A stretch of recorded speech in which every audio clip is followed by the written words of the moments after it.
네, 안녕하십니까. 중부일보에 국회 출입하고 있는 이진원 기자라고 합니다. 유력한 라이벌인 이재명 경기도지사도 7월 1일 날 출마를 선언을 합니다. 두 분 다 공정을 화두로 제시하고 계시는데요. 이 지사 같은 경우에는 공정과 관련해서 기본소득을 화두로 띄우고 있는 것 같습니다. 우리 윤 전 총장님께서는 어떤 화두를 공정의 키워드로 제시하실지가 궁금합니다.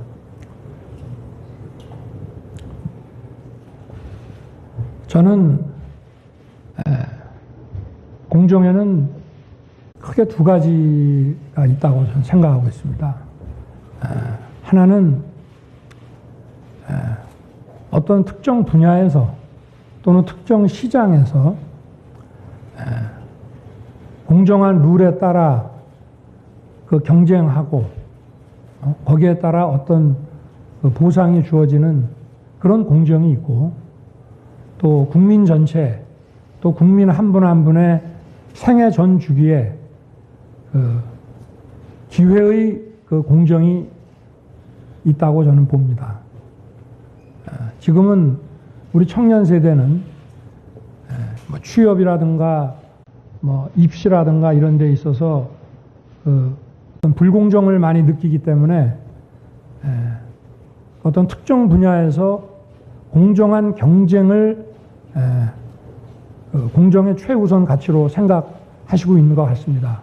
그러나 국가와 정부를 운영하는 입장에서 본다면 국민들이 생애 전 주기에 자기들이 더 발전할 수 있는 그런 기회의 균등이, 공정한 기회의 보장이 또 큰 차원에서 이루어져야 된다고 봅니다.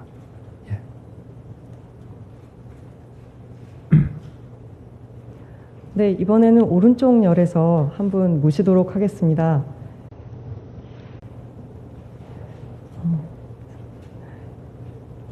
다섯 번째 줄에 흰색 자켓 입으신 기자님.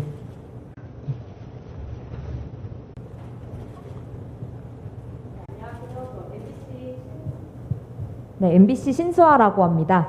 먼저 질문드리고 싶은 거는 이제 준비하시는 과정에서 장모가 누구한테 10원 한 장 피해 준 적 없다라는 발언이 기사화된 적이 있는데, 이 발언은 좀 어떻게 나온 건지 궁금하고요. 그리고 수사와 재판이 진행 중인 상황에서 이 발언이 전직 검찰총장님이시자 유력 대권 주자로서 좀 부적절하다는 지적은 좀 어떻게 생각하시는지 궁금합니다. 저도 그런 표현을 한 적이 없는데 그게 어떻게 나왔는지는 잘 모르겠습니다만은 저는 검사로 재직하는 동안이나 그 이후에나 법 적용에는 절대 예외가 있을 수 없다는 그 신념으로 일을 해왔습니다. 그리고 제 친인척이든 또는 어떠한 지위와 위치에 있던 분들이건 간에 수사와 재판, 법 적용에 있어서는 예외가 없어야 된다는 생각에 변함이 없고요. 그리고 다만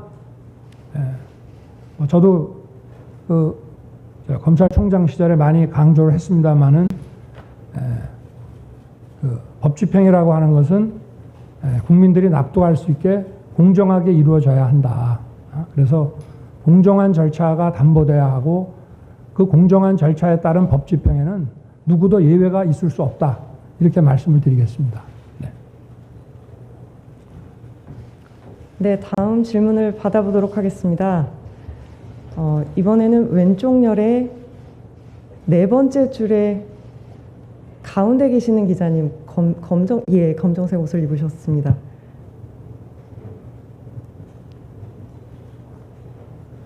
네, 경북일보 이기동 기자입니다. 현재 최근 여론조사상 보면 여권에서는 이재명 경기지사가 선두권을 달리고 있고, 야권에서는 우리 총장님께서 지금 1위를 달리고 계신데, 그 이재명 지사를 좀 평가를 한 말씀, 이재명 지사에 대해서 어떻게 생각하고 계신지 한 말씀 부탁 좀 드리고 싶고요. 그 다음에 지역적으로 박근혜 전 대통령 지지 기반인 TK에서도 총장님에 대한 어떤 지지율이 상당히 지금 높게 나타나고 있어요. 그 이유를 자체적으로 평가를 한번 해 주십시오. 이상입니다. 글쎄 제가 국민들께서 생각하시는 다른 대권 주자나 또는 저에 대해서 그 성원을 보내주시는 그 국민들의 그 생각에 대해서 이렇게 평가한다는 것은 좀 적절하지는 않는 것 같습니다만은 우리 기자분께서 물어보시니까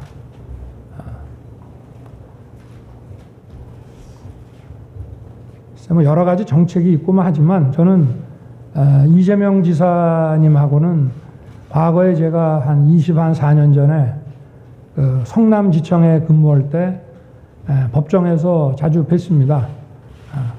굉장히 열심히 하시고 변론도 잘 하셨던 것으로 기억이 나고, 그다음에 뭐 개별 정책에 대해서는 제가 오늘 이 자리에서 좀 말씀드리는 것보다 앞으로 이제 그런 말을 할 수 있는 기회가 오지 않겠나 이렇게 보고 있습니다.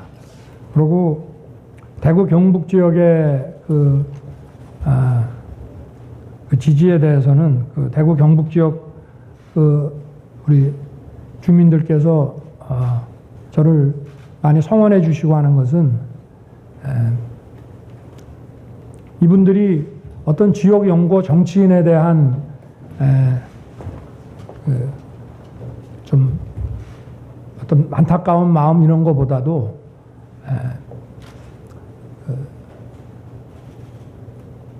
지금 이 법치와 상식이 너무 무너져 내렸으니 이거를 좀 바로 세워 달라, 막 그런 취지가 아니신가.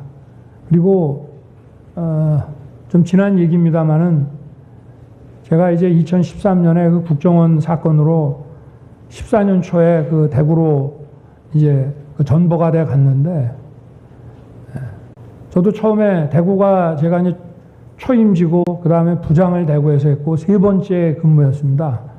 그런데 이 지역 분들이 나를 좀 좋아 안 하시겠다 이렇게 생각을 했는데, 또 의외로 또 많은 분들이 격려를 해주시고 힘을 내라고 응원도 해주시고 그렇게 하셨습니다. 막 그런 것에 좀 연장선상이 아닌가. 그 지역 주민들도 그 법을 집행하는 데 있어서 그게 법과 절차에 위배되지 않은 것을 했다면은 어떤 정치적인 감정이나 뭐 이해득실 같은 것보다는 그런 점을 더 우선시하지 않으셨나. 그렇게 뭐 더는 말씀드리기가 어렵고 제 그냥 개인적으로 든 느낌을 그렇게 말씀드리겠습니다. 네. 네, 이번에는 좀 뒤쪽에 앉으신 기자님께 질문을 받아보겠습니다. 오른쪽 열에 제일 뒤에 앉아 계신 흰색 옷 입으신 기자님. 안녕하세요. SBS 이현영 기자라고 합니다.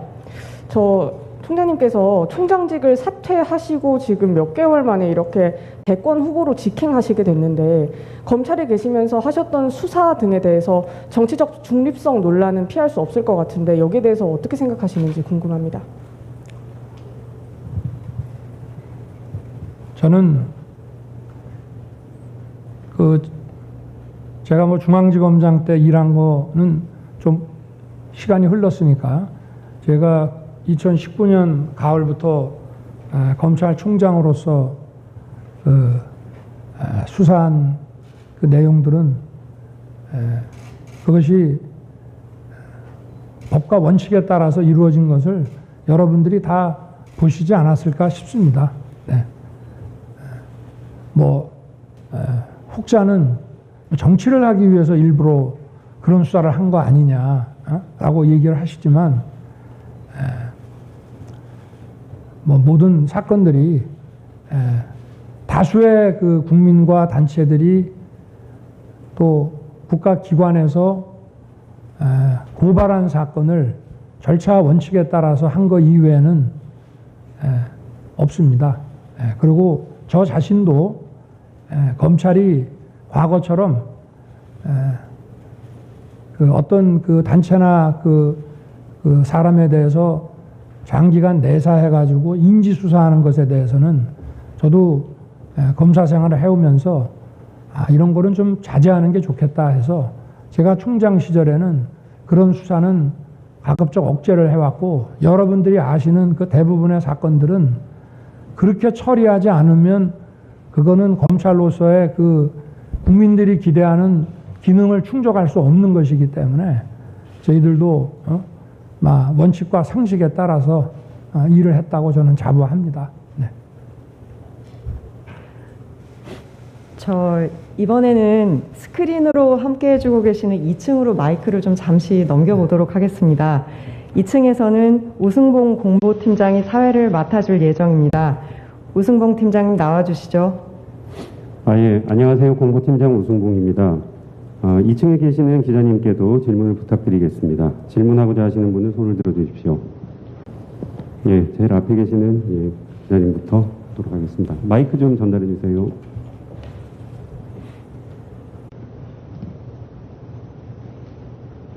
네, OBS 김민주 기자입니다. 그 정치인 윤석열 얘기를 하시러 나오신 거니까 우선 2021년 6월 29일 현 시점에 왜 꼭 많은 후보들 가운데 대통령이 윤석열이어야 하는지 알기 쉽게 설명 부탁드리고요. 두 번째는 각종 여론조사에서 차기 대선 주자 1위인데 미세하지만 추세상 조금씩 떨어지는 통계도 있습니다. 지지세가 유지되지 않아도 정권 교체에 이바지하실 생각인지 아니면 야인으로 돌아가실 생각인지 여쭙고 싶습니다. 오늘 그 OBS 우리 기자님 말씀을 그대로 답을 하다가는 제가 공직선거법 위반이 될 수도 있을 것 같습니다.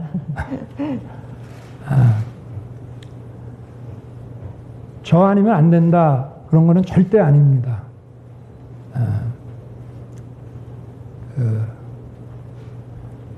국민들께서 생각하시는 저에 대해서 기대하시는 게 있다면은 저는 당신이 오랜 세월 이 어떤 법과 원칙 또 상식과 이 공정을 구현하기 위해서 몸으로 싸우지 않았느냐. 우리가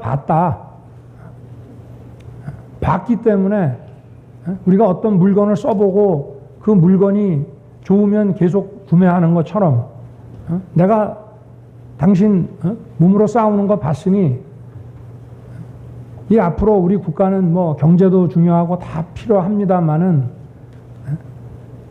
외교안보나 경제정책이나 교육정책이나 이런 국가 모든 정책에 있어서 철학과 기본이 헌법과 법치가 지금 무너져 가지고 이런 문제들이 다 생기는 거니까 당신이 그동안 싸웠던 것처럼 정권 교체에 나서고 이런 무너진 그 법치와 상식을 바로 세워라. 저는 이런 뜻이라고 생각을 하고 있습니다. 그리고 지지세니 이런 문제에 대해서는 저는 아까도 말씀을 드렸지만 국민의 기대와 여망에 제가 외면하지 않고 당당하게 응하기 위해서 이 자리에 섰고, 그리고 일단 이 자리에 선 이상은 그런 것과 관계없이 나라가 정상화되는데 최선을 다하겠습니다. 좀 약간 명확하지 않더라도 좀 양해를 부탁드리겠습니다. 네. 예, 더 많은 기자님들에게 기회를 드리기 위해서 한 분당 한 가지 질문만 해주시면 감사하겠습니다. 이번에는 요 가운데 줄 제일 뒤쪽에 계시는 기자님 질문을 받아보도록 하겠습니다.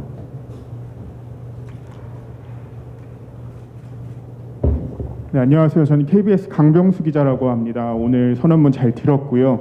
이제 정치인 윤석열로서 첫 출발을 뗀 건데, 만약에 정치인 윤석열은 그럼 지금 국민의힘 입당을 고려하고 있는지, 만약에 고려하고 있다면 왜 국민의힘인지, 이 국민의힘이라는 정당이 추구하는 가치가 정치인 윤석열과 어떤 부분에서 일치를 하는지, 이런 부분에 대해서 좀 여쭤보고 싶습니다.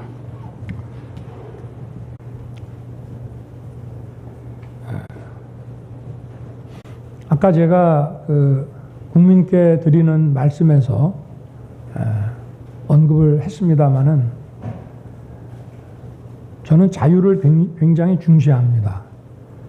우리가 인류 역사를 보더라도 자유가 보장된 도시는 번영을 이뤘습니다. 그리고 강했습니다. 그러나 자유라는 것은 내 자유만이 중요한 것이 아니라 그 공동체의 다른 시민들의 자유도 함께 중요하고, 그러한 연대와 책임이 저는 인간의 존엄과 가치라는 어떤 헌법 정신이고, 또 공공정책에서는 복지로서 나타나는 것이라고 저는 생각합니다. 국민의힘이라는 정당이 과거에 탄핵도 겪었고, 국민들께서 보시기에 미흡하다고 생각하는 점들이 많으셨을 것입니다만은, 저는 기본적으로 이 자유라는 가치, 또 이 민주주의라는 것은 이 자유를 보장해 주기 위한 것이고, 또 국가 공권력도 개인의 자유를 보장해야 된다는 것에서 한계를 갖고 거기서 멈춰 서야 되는 지점이 있는 것이지, 다수결이면은 모든 일이 된다고 하는 그런 철학에는 저는 동의할 수 없습니다. 그렇기 때문에 그 정치 철학 면에서는 국민의힘과 제가 생각을 같이 하고, 저는 국힘을 지지하지 않는 분이라 하더라도 저는 보수냐 진보냐 중도냐 이런 말을 별로 쓰고 싶어 하지 않지만, 어쨌든 이 지성과 상식을 가지고 국가가 운영돼야 된다고 생각하시는 분들은 이런 자유민주주의라는 가치에 전부 동의하지 않으실까 생각을 합니다. 저는 그 안에서 진보도 있고 보수도 있는 거라고 저는 생각을 합니다. 그리고 향후에 제 정치 행보에 대해서는 이미 제가 이 자리에 서기 전에 말씀을 다 드렸기 때문에 그것으로 좀 가름할 수 있지 않겠나 싶습니다. 네. 예, 또 질문 받아보도록 하겠습니다. 마이크를 이쪽으로 넘겨주십시오. 예. 같이 앉으셨는데 두 분 중에 어느 분이 하시겠습니까? 예, 알겠습니다. 예, 안녕하세요. 저 아주경제 김도영 기자라고 합니다. 노태우 정부 때 김기춘 검찰총장하고요, 김영삼 정부 때 김도훈 검찰총장 이후로 첫 검찰총장의 정치 참여인데요. 그동안 검찰총장을 역임했던 분들이 정치를 하지 않았던 거는 이제 검찰의 독립성을 지키기 위해서라고 생각하는데, 이런 견해에 동의하시는지 궁금하고요. 또 총장님의 대선 출마로 인해서 검찰의 독립성이 훼손된다는 지적에 대해서 어떻게 생각하시는지 궁금합니다.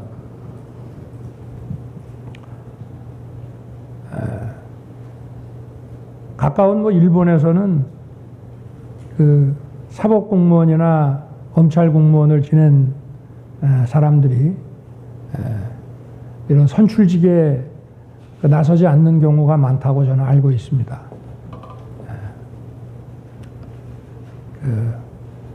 검찰의 정치적 중립이라는 것도 그 자체보다도, 제가 총장 취임사 때도 말씀을 드렸지만, 결국은 공권력이 국민에게서 나오고 국민을 위한 검찰이 되어야 하기 때문에 검찰의 정치적 중립, 그리고 최고 지휘자인 총장을 지낸 사람이 선출직에 나서지 않는 관행이라는 것은 저는 의미가 있다고 생각합니다. 그러나 그것이 절대적인 원칙은 저는 아니라고 생각하고 있고요. 제가 이 정치에 참여하게 된 이 계기에 대해서는 아까 국민께 드리는 말씀에서 어느 정도 설명을 드렸고, 국민들의 어떤 법치와 상식을 되찾으라고 하는 그런 여망을 제가 외면할 수 없고, 또 제 헌신을 다해서, 혼신을 다해서 제가 이 일을 해야 된다는 그런 생각을 하게 됐습니다. 그래서 사법 검찰 공무원이 선출직에 나서는 것이 맞냐 안 맞냐에 대한 논란은 제가 볼 때는 일반적으로는 관행상 하지 않아 왔지만, 특별한 경우에는 또 국민이 기대하고 결국 국민이 판단하실 문제가 아닌가 그렇게 생각을 하고 있습니다. 네. 예, 추가로 한 두 분 정도만 더 받아보도록 하겠습니다. 예, 이종열 제일 뒤쪽에서 두 번째 계시는 기자님.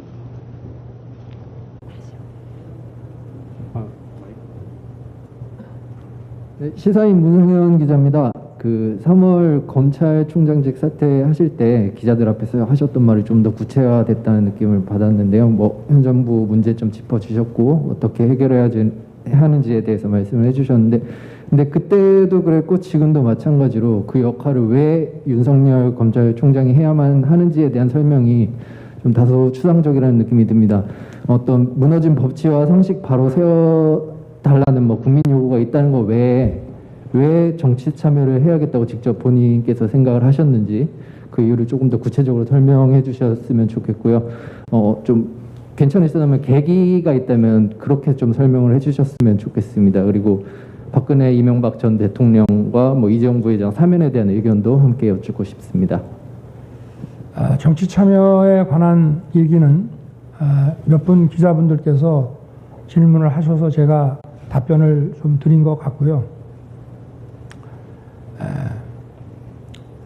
그 사면 문제는 법을 적용하는 문제가 아니고 그거는 국민들의 그 민심을 살펴서 정치적으로 결단해야 되는 그런 문제입니다. 먼저 그 이재용 씨 사면 문제는 지금은 논의되는 게 사면 문제가 아니라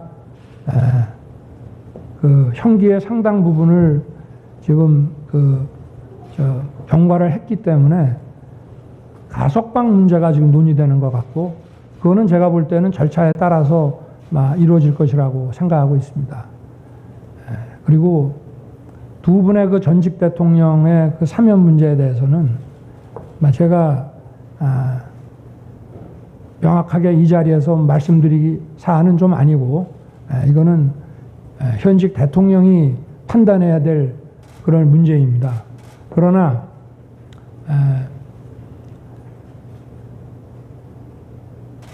그 연세도 있고 또 여자분인 두 전직 대통령의 그 장기 그 구금에 대해서 안타까워하는 국민들도 많이 있는 것으로 알고, 저 역시도 그런 국민들의 생각에 어느 정도 공감하는 부분이 있다는 말씀만 드릴 수 있을 것 같습니다. 네. 예, 한 분 더 질문 받아보도록 하겠습니다. 예, 여기 두 번째 줄 제일 앞쪽에 계신 기자님에게 드리겠습니다.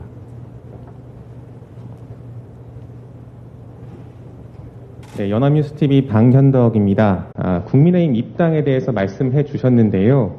좀 더 구체적으로 국민의힘 대선 경선에 참여를 할 의사가 있으신지, 또 참여를 하시면은 참여 시점은 정시에 하시는지 아니면은 이른바 택시론처럼 뒤에 하실 생각도 있으신지 궁금하고요. 또 비슷한 문제의식으로 사퇴한 최재형 감사원장도 있습니다. 연대 가능성 어떻게 한번 기대해 볼 수 있겠습니까? 그 문제에 대해서는 제가 지금 이 자리에서 답변 드리기 어려울 것 같습니다. 네, 죄송합니다. 네. 예, 2층에 계신 기자님들 질문이 너무 많아가지고요. 한 분만 마지막으로 받고 3층으로 넘기도록 하겠습니다. 예, 계속 손 들어주셨던 두 번째 계신 기자님. 네, 저 일본 NHK 김민우 기자라고 합니다. 지금 한일 관계가 사상 최악이라고 여겨질 정도로 굉장히 악화가 되어 있는데, 이런 한일 관계 개선을 위해서 좀 어떻게 할 생각이다라는 총장님의 생각을 말씀해 주시면 감사하겠습니다.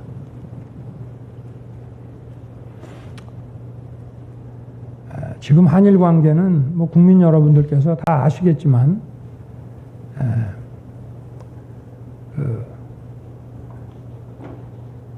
수교 이후에 가장 지금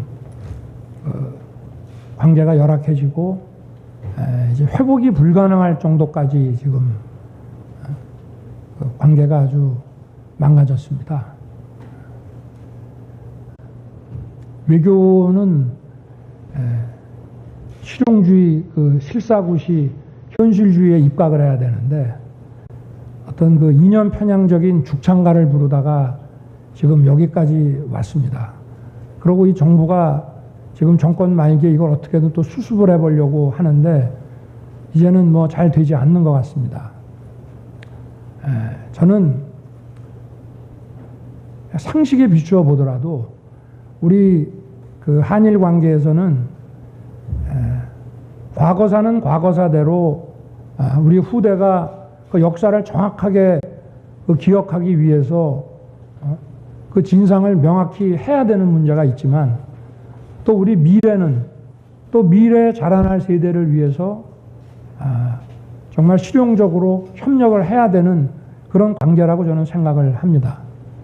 지금 뭐 여러 가지 한일과의 관계가 이 정부 들어와서 그 망가진 그 위안부 문제 또 그 강제징용 문제 이런 것들하고 또 우리 그 한일 간의 이런 안보 협력이라든가 또 경제 무역 문제 이런 현안들을 전부 다 같이 그 하나의 테이블에 올려놓고 어떤 그 그랜드 바겐을 하는 그런 방식으로 좀 문제를 좀 접근을 해야 되고 우리 한미 관계처럼 한일 관계도 우리 뭐 국방, 외무 또는 뭐 외무, 경제 이렇게 해서 2+2나 그 3+3의 이런 그 정기적인 정부 당국자 간의 그 소통이 향후에 그 관계를 회복하고 풀어나가는데 필요하지 않겠나 하는 생각을 좀 하고 있습니다. 네. 2층에 계신 기자님들의 질의는 이 정도로 마무리하고요. 예, 자 이제 마이크를 다시 3층으로 넘겨보겠습니다. 최지연 부대변인님. 네, 이제 다시 3층에 자리하신 기자님들께 질문을 부탁드리도록 하겠습니다. 손들을 많이 들어주고 계셔서 우선 오른쪽 두 번째 줄에 앉으신 기자님 여러 번 손 들어주셨습니다. 네, 안녕하세요. YTN 박서경 기자라고 합니다. 그 이른바 윤석열 엑스파일과 관련해서 정치권의 공세에 대응하지 않겠다고 앞서 말씀을 해주셨는데요. 일각에서는 윤 전 총장님이 이제 직접 정면 돌파를 해야 한다는 의견도 있습니다. 여기에 대해서 지금 어떤 입장이신지 그리고 직접 이 문건을 확인하신 건지도 궁금합니다. 저는 뭐 문건을 아직 보지는 못했습니다만은 국민 앞에 공직자 그것도 선출직 공직자로 그 나서는 사람은 저는 그 능력과 그 도덕성에 대해서 무제한 검증을 받아야 된다는 입장을 가지고 있습니다. 그러나 그런 검증은 어떤 합당한 근거와 그 팩트에 기초해서 이루어지는 것이 맞다고 생각하고 만약에 이것이 어떤 출처불명의 또 아무 근거 없는 일방적인 그 마타도를 시중에 막 유포를 한다든가 하면은 이거는 국민들께서 다 판단하실 것으로 생각합니다. 저는 어떤 그 저의 국정수행 능력이나 또 저희 그 도덕성과 관련해 가지고 어떤 합당한 근거를 가지고 저에게 제시를 하시면 제가 국민들이 궁금하지 않으시도록 제가 상세하게 설명을 해드릴 생각입니다.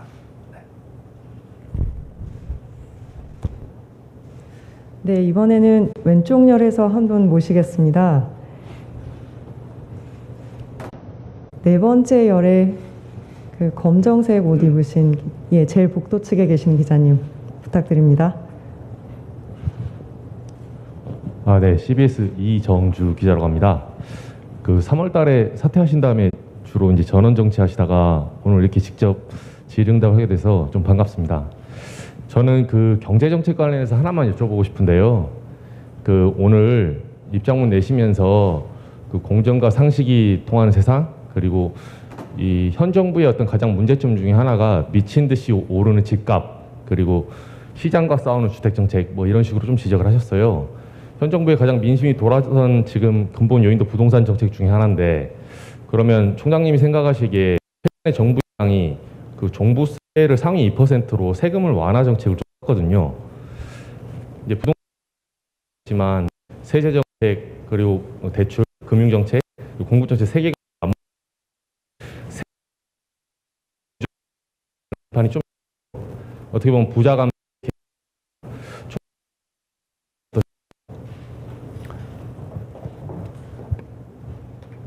지금 이제 주택 정책이라고 하면 그 목표가, 정책은 어떤 목표가 있어야 되지 않겠습니까?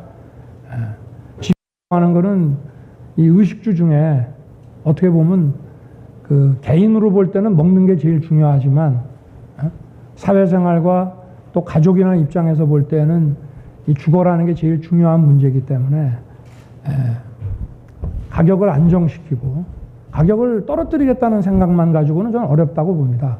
가격이 예측 가능하고 안정되고 오르더라도 서서히 오르고 또 가격이 떨어지더라도 서서히 떨어져야 맞물린 다른 금융이라든가 이런 문제하고도 다 원만하게 사회에 어떤 부작용을 주지 않는 것인데, 종부세를 뭐 감세하고 그 종부세를 상향시켜 가지고 상위 1%로 상향시키냐 안 시키느냐에 그 문제는 저는 큰 의미는 없다고 봅니다. 이 종부세라는 것을 다시 전면적으로 재검토를 해야지, 종부세에 대한 여론이 안 좋으니까 그건 아주 최고의 부자들한테만 때릴 테니까 그건 걱정하지 마라, 이게 중요한 것이 아니고, 국민들이 안정된 예측 가능한 집값을 가지고 필요할 때 필요한 종류의 주택을 용이하게 그 취득할 수 있게 해주는 것이 저는 중요하다고 생각을 합니다. 이렇게 가름하겠습니다. 네.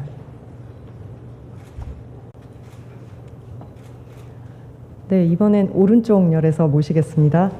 그 네 번째 줄에 보라색 옷 입으신 기자님.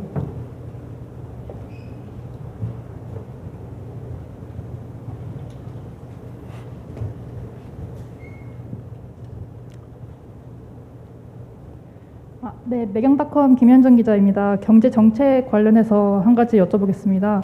그 경제 정책 관련돼서 좀 구상안이 궁금한데요.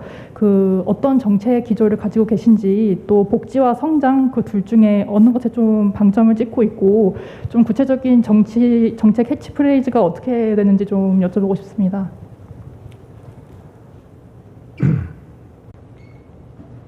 저는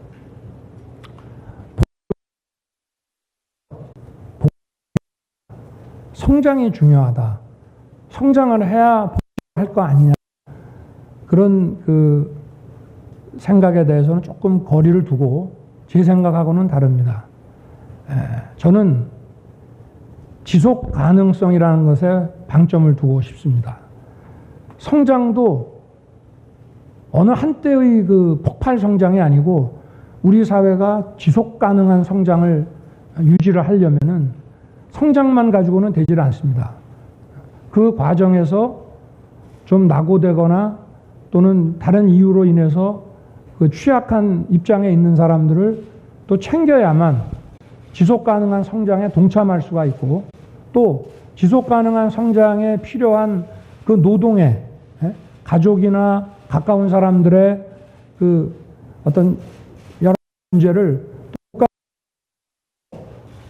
지속 가능한 성장에 기여를 할 수가 있는 거기 때문에, 그런 차원에서 본다면 복지와 그 성장이라는 것은 지속 가능성이라는 것을 하나로 그 기준을 가지고 묶을 수 있다고 보고, 또 복지라는 것도 그 지속 가능한 재정이 있어야만 복지도 제대로 집행이 될 수 있는 거기 때문에, 저는 복지와 성장이라는 것은 어느 게 중요하다고 얘기할 수가 없고, 지속 가능한 성장을 위해서는 복지가 필요하고, 또 그 지속 가능한 복지 재정을 위해서는 성장이 필요하기 때문에 두 개는 어떤 한 문제라고 저는 보고 있습니다. 제가 아까 국민께 드리는 말씀에서 자유민주주의의 그 자유라는 것이 우리가 자유를 지키기 위해서 외적이 침입했을 때 그 자기가 자유 지키겠다고 혼자서 지킬 수는 없는 거 아니겠습니까?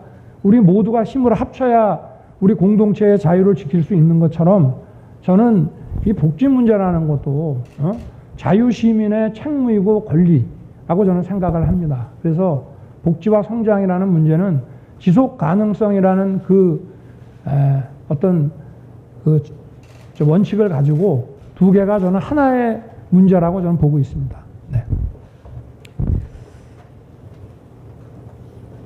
네, 다양한 말씀을 나누셨는데요.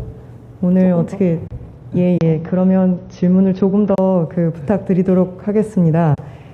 아까 사실 가장 먼저 손을 들어주신 분이 계셔서 왼쪽 열에 네 번째 줄에 조금 더 저 바깥쪽에 계시는 예. 네, 안녕하십니까. 신화일보 석대성이라고 합니다. 문재인 정부에서 내세웠던 것 중에 하나가 검찰개혁이었는데 이 검찰개혁에 대해서는 어떤 생각을 갖고 계셨는지 궁금하고요. 혹시 반감을 갖고 계시진 않았는지, 반감이 있으셨다면 언제부터 반감을 갖고 계셨었는지 궁금합니다. 그리고 그 회견문 통해서 문재인 정부 지난 4년 총체적으로 비판을 해주셨는데 점수를 매기자 그러면은 몇 점 주실 수 있는지도 궁금합니다.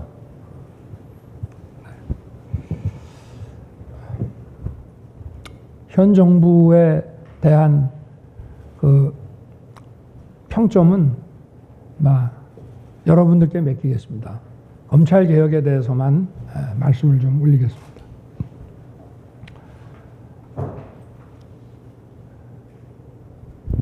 저는 검찰 개혁을 반대한 적이 없습니다. 그리고 지금 2019년에 소위 민주당 백혜련 안으로 저게 패스트 트랙에 올라타서 검찰개혁 법안이 올라갈 때에도 저는 검찰의 구성원으로서 당시에 그 법안을 반대하는 사람도 있었지만 저는 보고 그 법안에 대해서 지지를 했습니다. 저는 검찰개혁이라고 하는 것이 검찰개혁이라는 것은 어떤 구체적인 법안, 또 국회에서 만든 법률, 또 대통령령 이런 것으로 제도화되는 것이지만 검찰개혁이라는 것은 어떤 비전이 있어야 되고 그 목표가 있어야 된다고 저는 생각을 합니다. 그래서 여러분들에게 검찰개혁의 비전은 국민의 검찰, 공정한 검찰을 만드는 것이다 라고 늘 강조를 했고 국민의 검찰이라는 것은 제가 아까도 말씀드렸지만 이 검찰 구성원들이 인사권자, 권력자를 보지 않고 여러분들께 그 일을 맡기는 의뢰인이 국민이라고 생각하라. 그러니까 어떠한 권력자든 눈치 보지 말고 철저하게 수사를 해라 하는 것이 저는 국민의 검찰이라는 것으로 표현된다고 보고요. 공정한 검찰 역시 국민의 검찰에서 나오는 건데 이거는 이제 강자보다는 좀 약자에 대해서 우리가 이제 법 집행을 할 때의 문제라고 저는 보고 있는데 이 권력이 국민으로부터 나온 것이기 때문에 국민을 상대로 이 검찰보다 좀 사회적 힘이 약한 국민을 상대로 법 집행을 할 때 그 상대방에게 공정한 기회를 주어가면서 수사와 재판 과정에서 페어플레이를 하라. 저는 이 두 가지가 검찰개혁의 비전이고 철학이라고 저는 생각을 하고요.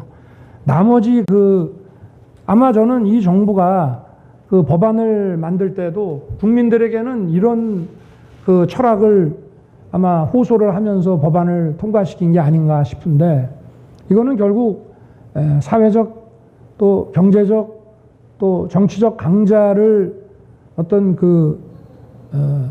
방탄을 만들기 위해서 해서는 안 되는 거라고 저는 생각을 합니다.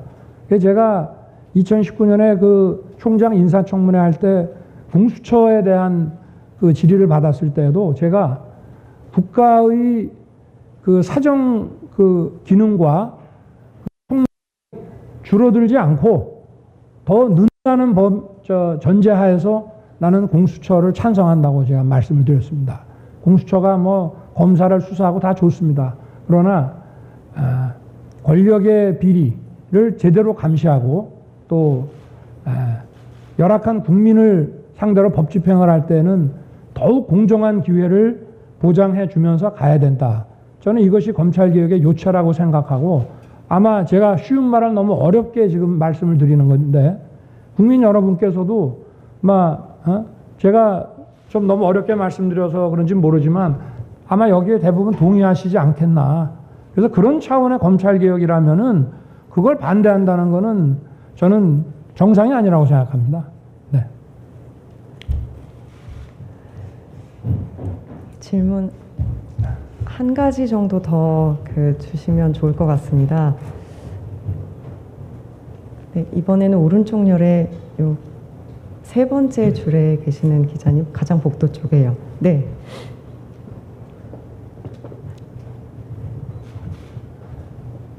아시아 뉴스통신의 박시령 기자인데요.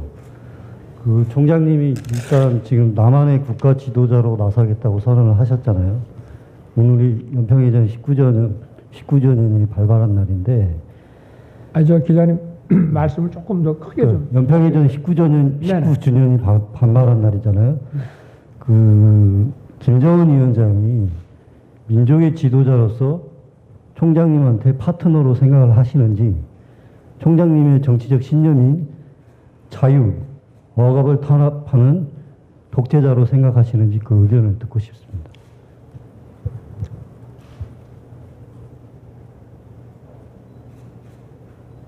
어느 한 국가의 지도자에 대해서 그 막연한 환상이나 또는 막연한 어떤 부정적인 생각을 저는 가질 필요가 없다고 생각합니다.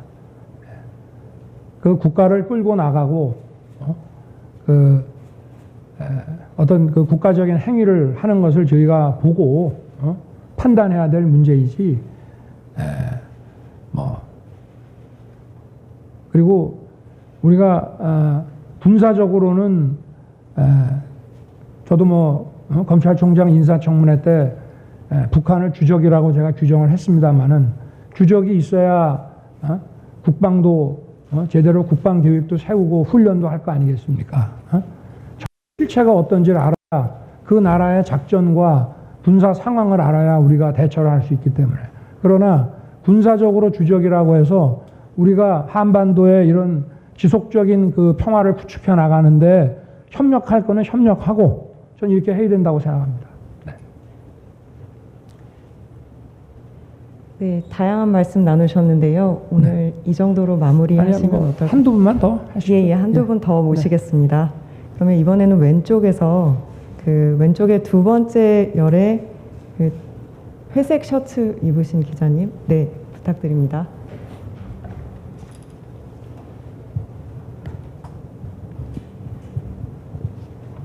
네, 서울경제신문 조건영입니다.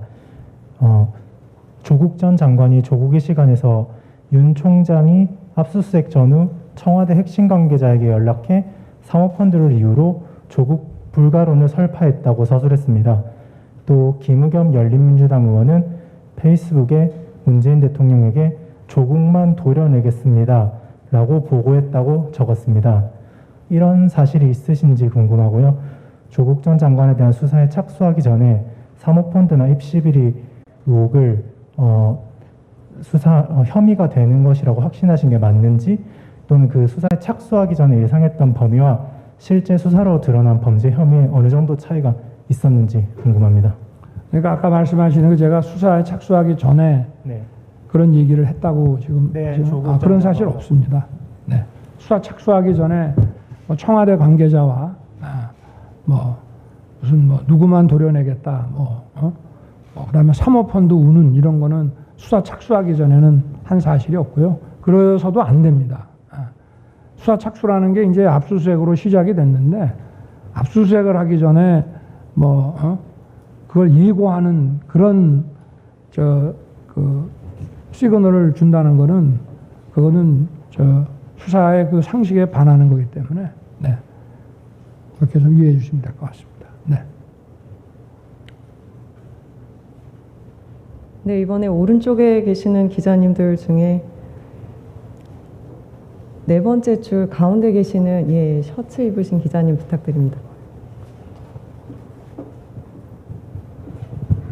네, 저 머니투데이 안채원 기자라고 합니다. 지금 최재형 감사원장과 자주 비교 대상이 되고 계시는데 최재형 감사원장과 비슷한 점과 다른 점은 무엇이라고 생각하시는지 간략하게 답변 부탁드립니다. 참 어려운 질문이네요.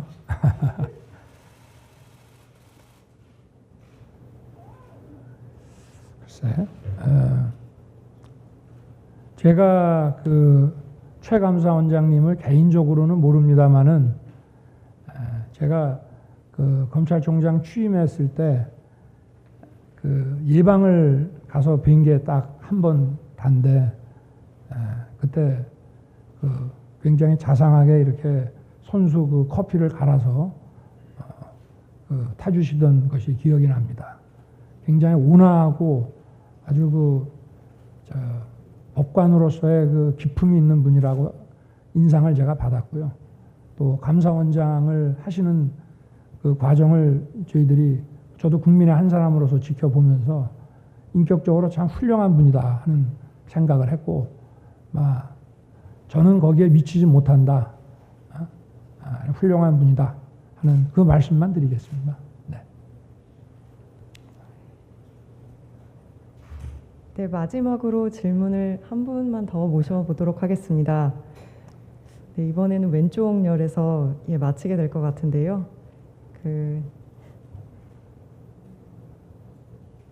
넷째 줄에 계신 흰색 셔츠 입으신 기자님 부탁드립니다.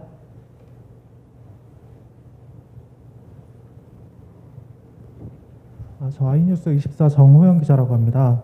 아까 연설하실 때 국민이 진짜 주인인 나라를 만들어야 한다. 정권 교체로 나라를 정상화하자는 생각을 같이 하는 모든 사람들이 힘을 합쳐야 한다고 하셨습니다. 야권 통합을 위해 어떤 구체적인 구상이 있으신지 여쭙고 싶습니다. 제가 오늘 이제 첫 발을 디디고 시작을 하니까 많은 분들을 만나서 또 오랜 또 정치 사회 경험을 많이 가지신 원로분들도 만나서 제가 그분들께 어떻게 하는 것이 가장 좋은지 좀 배우겠습니다. 듣고 배우겠습니다. 그러나 국민들께 어떤 혼선을 주고 불안감을 갖게는 절대 안 할 테니까 그런 부분에 대해서는 국민들께서 염려하지 않으셔도 저는 된다고 그래 생각을 하고, 오늘 우리 기자님 말씀에 제가 질문에 직접 직답은 되지 못한 것 같지만 이 정도로 좀 이해를 해주시고 좀 부탁드리겠습니다. 네. 네, 오늘 정말 다양한 말씀을 많이 나누셨는데요. 오늘은 너무 아쉽지만 이쯤에서 마무리를 하도록 하겠습니다. 앞으로 더 많은 기회를 통해서 국민 여러분과 언론인 여러분 함께 마주하며 소통하는 시간을 갖도록 노력하겠습니다. 긴 시간 함께해 주신 여러분께 고개 숙여 감사의 인사를 드립니다. 끝으로 윤석열 전 총장이 언론인 여러분들께 직접 감사의 인사를 전하고자 합니다. 잠시 기다려 주시면 감사하겠습니다.